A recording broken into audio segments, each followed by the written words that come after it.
Hello, अस्सलाम वालेकुम।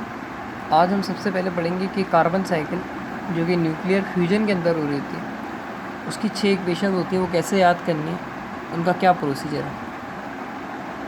तो वो हर इक्वेशन आपको अलग याद नहीं करनी, बल्कि वो सारी एक दूसरे से इंटरलिंक होती है ना, आप उसको आगे पीछे लिख सकते हैं। तो वो तरतीब से आपको 1 बाय 1 लिखनी है, और उसके लिए एक ट्रिक है, तो हम उस पर आते हैं।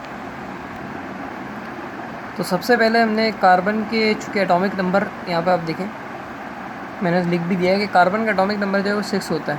तो 6 की आप उससे याद रखने कि 6 कार्बन का एटॉमिक नंबर है, और 6 हमने यहाँ पर इक्वेशन लिख दी है, ठीक है। तो कितनी इक्वेशन है यहाँ पर? 6।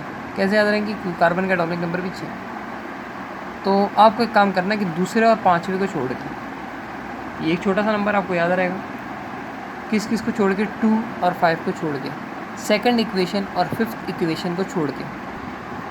तो आप इस तरह से इन दोनों पे पेंसिल से क्रॉस भी लगा सकते हैं, और बाद में फिर आप इसको जब पेपर आप कर लें, ये पूरी इक्वेशन आपकी मुकम्मल हो जाए, तो आप इसको मिटा भी सकते हैं। तो सेकंड और फिफ्थ इक्वेशन को जब हमने काट दिया, तो क्या करना है, सेकंड और फिफ्थ के अलावा जितनी इक्वेशन है सब में आपने प्रोटॉन लिखना है।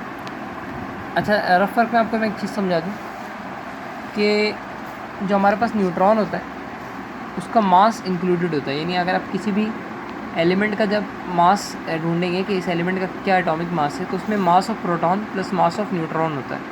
इलेक्ट्रॉन का मास कंसीडर इसलिए नहीं करते क्योंकि नेग्लिजिबल मास होता है।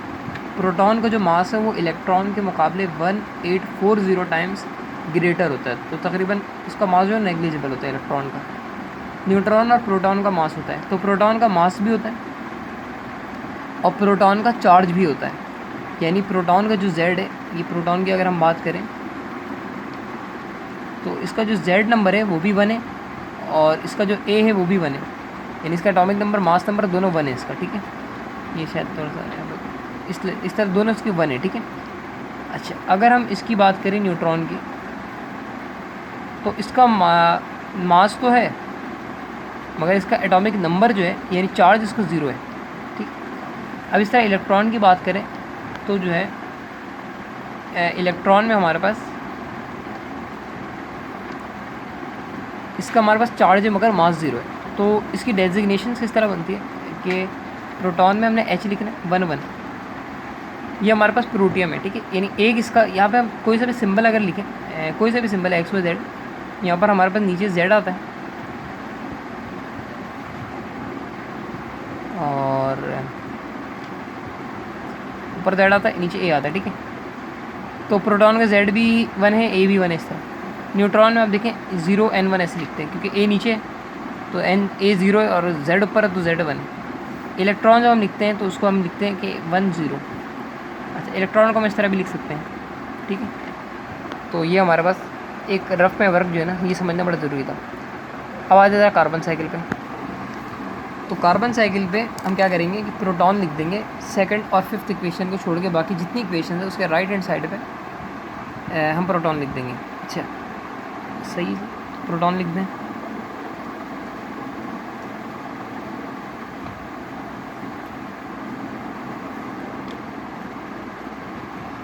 इस तरह आपने लिख दी। अच्छा, चूँकि कार्बन साइकिल है तो साइकिल का मतलब ये कि जहाँ से जिस स्टेज से साइकिल शुरू होती है, कोई ऐसा प्रोसेस कि जहाँ से शुरू हो वहीं पर आके ख़त्म हो जाए।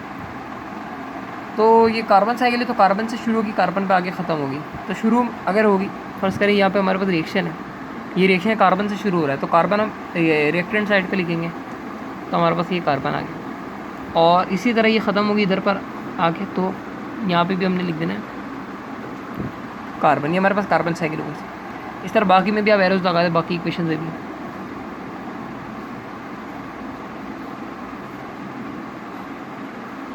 सही है।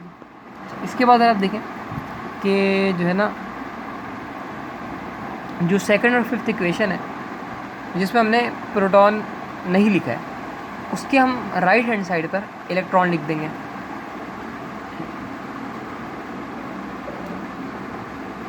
मतलब कि 1E0, या फिर आप इस तरह लिख देंगे बीटा प्लस, जो भी मर्जी आपकी। मैं यहाँ पे बीटा प्लस लिख रहा हूँ, लेकिन आपको याद होना चाहिए। अगर आपसे याद नहीं हो रहा तो आप ये इस तरह भी इसको लिख सकते हैं कि इस तरह भी आप इसको लिख सकते हैं कि 1E0, तो इससे आपको याद हो जाएगा। मैं बताऊँगा किस तरह करना आपको याद।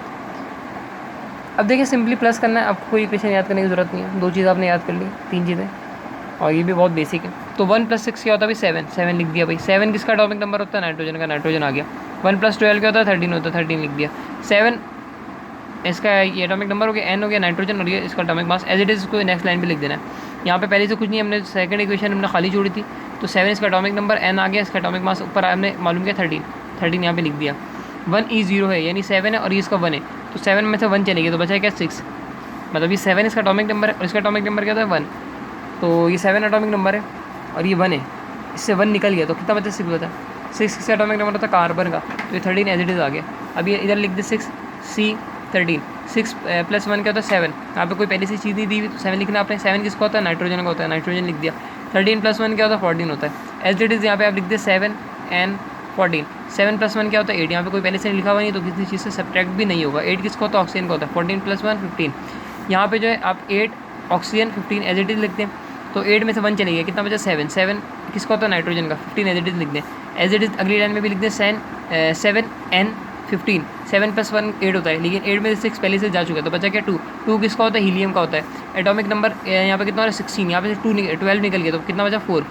तो यहाँ पर हमारे पास ये चीज़ हो गई, ये हमारे पास आपकी जो है ना पूरा बेसिक इसका स्ट्रक्चर आ गया। इसके बाद ज़रा देखें कि जहाँ पे अपने बीटा लिखा उसको छोड़ दें और आखिरी इक्वेशन को छोड़ दें, ठीक है, मतलब आखिरी इक्वेशन को तो कुछ हमें लिख दें। आखिरी इक्वेशन हमारी कंप्लीट हो गई, आखिरी इक्वेशन अब यहाँ पर इसको कुछ भी छेड़खानी नहीं करनी। अब जो बाकी इक्वेशन है उसमें ज़रा देखें कि जहाँ पे हमने इलेक्ट्रॉन लिखा है वो तो सही है, जहाँ पे इलेक्ट्रॉन हमने नहीं लिखा वहाँ पे हमने सिंपली गैमा लिखना है। क्या लिखना है? गैमा, ठीक है। और जहाँ पे बीटा लिखा हुआ वहाँ पे एक न्यूट्रॉन लिखना है, उसको न्यूट्रिनो बोल के उसको कहते हैं, वो इस तरह से कहलाता है, इस तरह से स्ट्रक्चर सब एटॉमिक पार्टिकल्स हैं। तो इस तरह से हमारी ये कार्बन साइकिल पूरी हो गई, ठीक है।